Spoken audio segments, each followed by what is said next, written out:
Welcome back to My Life on a GLP1, the podcast where we talk about dealing with the everyday experiences when taking these amazing weight loss medications. I'm your host, Scott Johnson, and today we're diving into something that I know so many of you can relate to, the absolute betrayal of food textures on GLP1s. Oh my god, yes. The texture betrayal is real. Like Scott, tell me you haven't had that moment where you're eating something you've loved for years.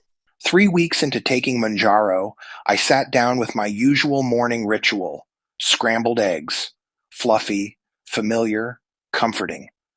A breakfast I had eaten roughly 1,847 times in my adult life without a single existential concern. I grabbed my fork with confidence. I lifted the first bite with optimism. I took one mouthful, and my entire body reacted as if I had just tried to chew a damp kitchen sponge wearing a disguise. And suddenly your brain is like, nope, this is now disgusting. Cottage cheese.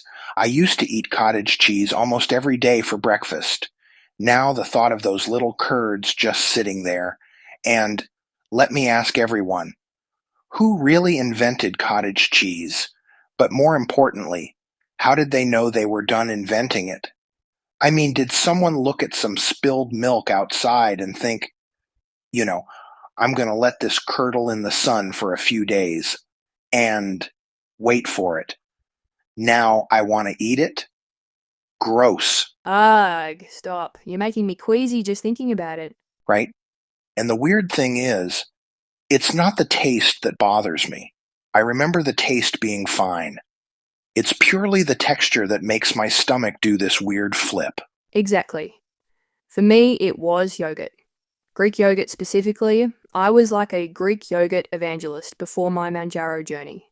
Oh yeah, and now? And now that thick, creamy texture just feels wrong somehow.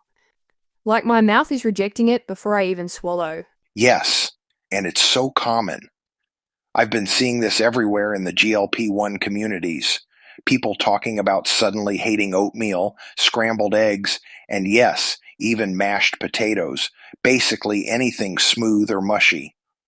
Jello's another big one. Like, who thinks about jello texture until you're on a GLP1? Then suddenly you're like, why is this wiggling in my mouth? Texture aversion carries psychological weight beyond physical sensation. Food represents comfort, tradition, routine, and sometimes identity. When beloved foods suddenly become intolerable, it creates a sense of loss and disconnection. Some people call that food grief. This grief feels silly to some people. After all, we are discussing yogurt, not major life losses. The yogurt that fueled morning routines for years, the eggs that represented Sunday breakfast traditions, the cottage cheese that provided easy protein after workouts, suddenly became intolerable. Yet the accumulation of small food losses can feel surprisingly significant, particularly when texture aversions affect multiple staple foods simultaneously. So, what can we do about this? Well, to start, I actually looked into the science behind this because I was curious what's actually happening to us. Oh, good, because I need answers. What's going on in our bodies? So, there's two main things happening. First, GLP1s slow down gastric emptying. Basically, food stays in your stomach way longer than it used to. Right, weight loss medication 101. So imagine that creamy texture just sitting there, not moving through your system like it used to. Your brain starts associating that with discomfort. That actually sounds revolting, but it makes so much sense. So our bodies are basically learning to avoid textures that might make us feel gross later. Exactly. And the second thing is that GLP1s can actually alter our sensory perception. We become hyper aware of textures in ways we never were before. So it's like we've developed texture superpowers, but not the good kind. Exactly. It's like having a texture spider sense that only alerts you to things you don't want to eat. But here's what I want to know. What do we actually do about it? Because I miss my protein sources, you know? Yeah, absolutely. So I've been experimenting with different strategies. Temperature changes can be huge. Like, if yogurt grosses you out at room temperature, try it frozen, or at least really cold. Oh, interesting. That's a great idea. And preparation methods matter too. Instead of scrambled eggs, try them hard boiled or as an omelet with crispy edges. The texture change can make all the difference. That's smart. I've actually been gravitating toward anything crunchy lately, like give me all the raw vegetables, nuts, crackers, and pretzels. Anything with some texture to it, Yes, crunchy foods seem to be universally tolerated better.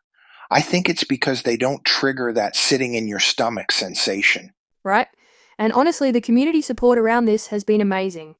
Like, we're all out here sharing our weird texture aversions and nobody judges. Totally. I saw someone post yesterday about how they can't eat bananas anymore because they're too mushy, and the replies were just people commiserating and sharing alternatives. Oh, that had to be fun to read, like all those hilarious reviews of sugar free gummy bears on Amazon. It's actually kind of beautiful how we've turned this weird side effect into shared humor and problem solving. And here's the hopeful part. From what I've been reading and hearing from people who've been on GLP1s longer, this tends to improve over time. Is that true for you? Because I have not hit that point yet. Yeah, as your body adapts to the medication, a lot of people find their texture sensitivity decreases. Some people can even go back to their old favorite foods after several months. Yeah, I suppose that's encouraging. Though I have to say, this whole experience has made me way more adventurous with food in unexpected ways. How so? Like, I never would have tried roasted chickpeas before, but now they're a go to snack because they're crunchy and protein packed. Sometimes limitations force creativity. That's such a good point. Alright, so the takeaway here is if you're dealing with texture aversion on GLP1s, you're definitely not alone, it's not in your head, and there are ways to work with it. Exactly. Experiment with temperatures, try different preparation methods, embrace the crunch, and be patient with yourself. Your taste buds are just adapting to a new normal. And remember, this is temporary for most people. But until then, we're here to commiserate about the weird texture betrayals together. Just think, when someone new to GLP-1 medications mentions that their yogurt feels suspicious, you will nod knowingly, welcome them to the club, and share your best crunchy protein alternatives. It's all about expanding the community and sharing authenticity. Just like I hope you will share our podcast with friends, or be sure to give us a 5-star review wherever you stream. Tell us, Scott, what final advice do you have on this rather gross topic today? Rather than viewing texture sensitivity as a frustrating obstacle, consider reframing it as information your body is telling you about its changing needs and preferences. Texture aversion might actually serve protective functions. Listening to these signals prevents discomfort and supports digestive health. And I want to give a big shout out to a listener, Amanda, who asked us to talk about texture aversion as a topic. Thanks, Amanda. And thanks to you, Sarah, for being here with me today.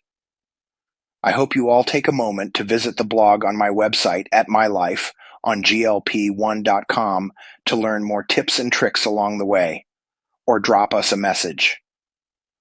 Alongside of Sarah, I'm Scott Johnson, reminding you that texture betrayal might be weird, but you are definitely not experiencing it alone. Thanks for listening, and always remember to love your journey.